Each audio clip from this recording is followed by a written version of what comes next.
There's a storm gathering. The clouds are dark, and the winds are strong. And I am afraid. Some who advocate for same-sex marriage have taken the issue far beyond same-sex couples. They want to bring the issue into my life. My freedom will be taken away. I'm a California doctor who must choose between my faith and my job. I'm part of a New Jersey church group punished by the government because we can't support same-sex marriage. I'm a Massachusetts parent, helplessly watching public schools teach my son that gay marriage is okay. But some who advocate for same-sex marriage have not been content with same-sex couples living as they wish. Those advocates want to change the way I live. I will have no choice. The storm is coming. But we have hope. A rainbow coalition of people of every creed and color are coming together in love to protect marriage. Visit nationformarriage.org. Join us. Paid for by National Organization for Marriage, which is responsible for the content of this ad. Well, that was dramatic. And stupid. Let's watch that again, but this time with my commentary. There's a storm gathering. The clouds are dark, and the winds are strong. And I am afraid. I'm afraid. Save me from the equality. Some who advocate for same-sex marriage have taken the issue far beyond same-sex couples. They want to bring the issue into my life. My freedom will be taken away. I'm a California doctor who must choose between my faith and my job. I'm part of a New Jersey church group punished by the government because we can't support same-sex marriage. I'm a Massachusetts parent, helplessly watching public schools teach my son that gay marriage is okay. I'm a Massachusetts parent, helplessly watching my right to be a bigot disappear. But some who advocate for same-sex marriage have not been content with same-sex couples living as they wish. Those advocates want to change the way I live. I will have no choice. The storm is coming. But we have hope. A rainbow coalition of people of every creed and color are coming together in love. In love, in good old-fashioned Christian love. And hate for fags. To protect marriage. Visit nationformarriage.org. Join us. Paid for by National Organization for Marriage, which is responsible for the content of this ad. I wish I could tell you this was the only homophobic ad out there, but unfortunately, there are more. Like this one, for example. This next one makes me embarrassed to be Irish.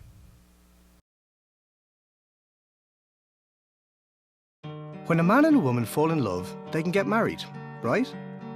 So why can't two men or two women who love each other get married as well?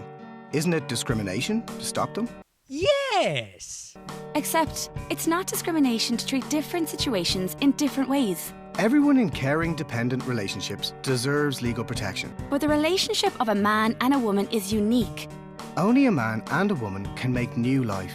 Only a man and a woman can give a child a mum and a dad. No two men and no two women can ever do this. So it makes sense to treat something unique in a unique way. That's not discrimination. If you ask me, the world could use less procreation. The planet needs less humans, not more. Humans are like these parasitic beings that do nothing but destroy its host. This great, big, beautiful mass of earth and water that we call our home. And as for the whole mom and dad argument, these people are clearly fixating on gender roles. Who says a man can't do what a woman can, and vice versa? I mean, ever heard of single parents? By their logic, all single parents would have to be hermaphrodites. Marriage is a private promise between two people, but it has a big public purpose as well. Marriage is an ancient, pointless tradition. These days, the average length of a marriage is 6 to 8 years. What is so important about a commitment that may only last 6 years? So you may be asking, so why do you care about same-sex marriage? The answer is equality. That purpose is unique and important. To give children the love of their mum and dad in one family. Of course, not all married couples have children, but every child ever born has a mum and a dad. Marriage between a man and a woman recognises this basic fact And that's why marriage is our most important social institution. It's our way of saying that the differences between men and women matter. Fuck you, equality. Get your ass back in the kitchen, bitch, and make me a sandwich. That the differences between mothers and fathers matter. And that kids have a right to what they long for. A loving mum and dad. So let's not change the message of marriage by redefining it. For the sake of our children.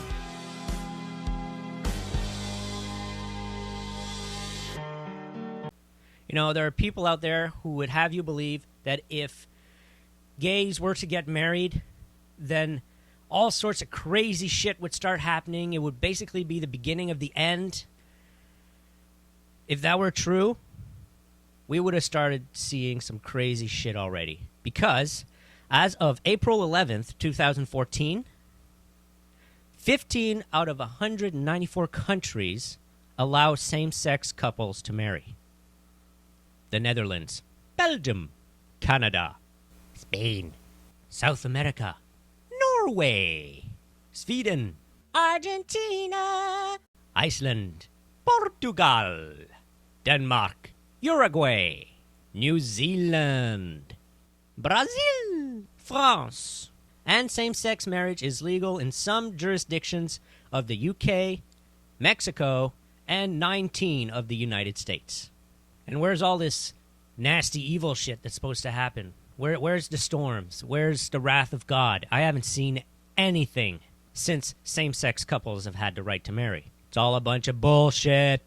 The only thing that's going to happen if we allow same-sex couples to marry, same-sex couples will marry. That's it. But again, some people insist that crazy evil shit will happen. Like this dude, for example. Thank you. The relentless push to bring so-called equality to marriage for same-sex couples has now started to overflow into marriage equality for polygamy as seen as Islamic, African and Aboriginal cultures. How long do you think it will be until we start to see groups pushing for pre-arranged child weddings, similar to India's cultures, and even less desirably, incestuous and pedophilic groups who are already using the very same arguments that are now being used for so-called same-sex marriage? Jeremy, can I start with you?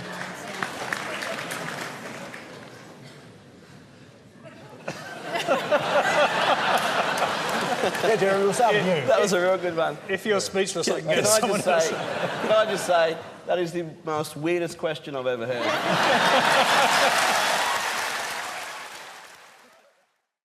Now, I know what you're thinking. This guy is only a lone whack job.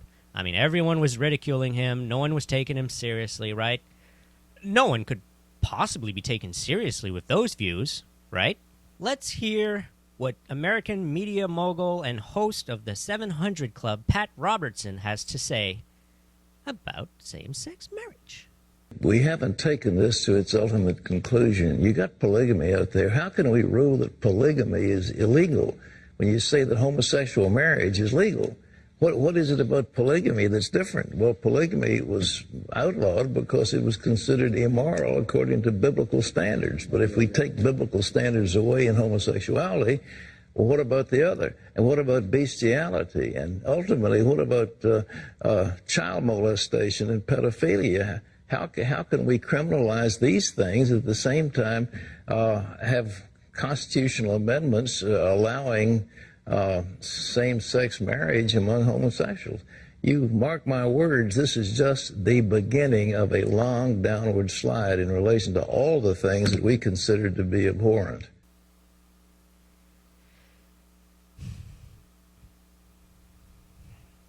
I believe that mankind isn't so morally corrupt that it'll start accepting pedophilic marriages and people marrying animals and all that bullshit that they mention. I mean, come on. It's not the same at all.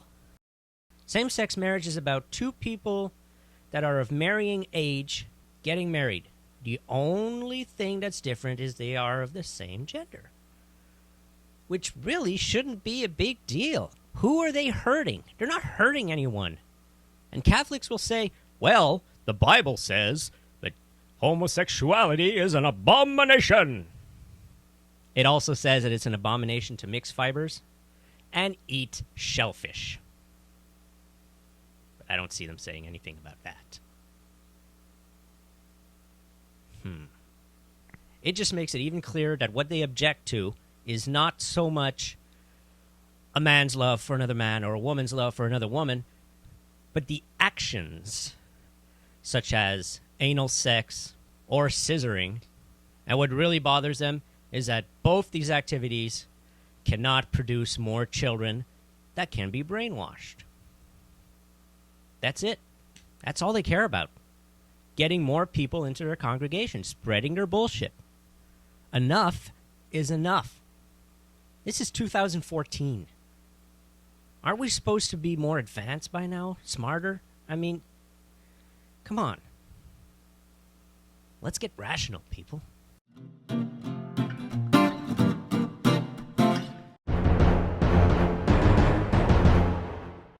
This is Brad. Yes, he's a gay. This is his boyfriend Adam. They're both gay. This is Lisa and her husband John. They're not gay. Some people feel that if Brad and Adam were allowed to get married, then Lisa and John would have been less inclined to get married. This is illogical. When was the last time you heard of anyone cancelling their wedding because somebody else got married?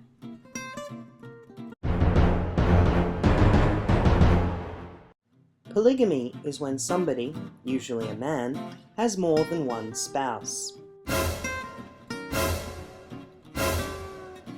The argument here is that if we let two people get married, then we will need to let people marry multiple partners. This is illogical. Recognizing a couple does not mean recognizing polyamorous relationships.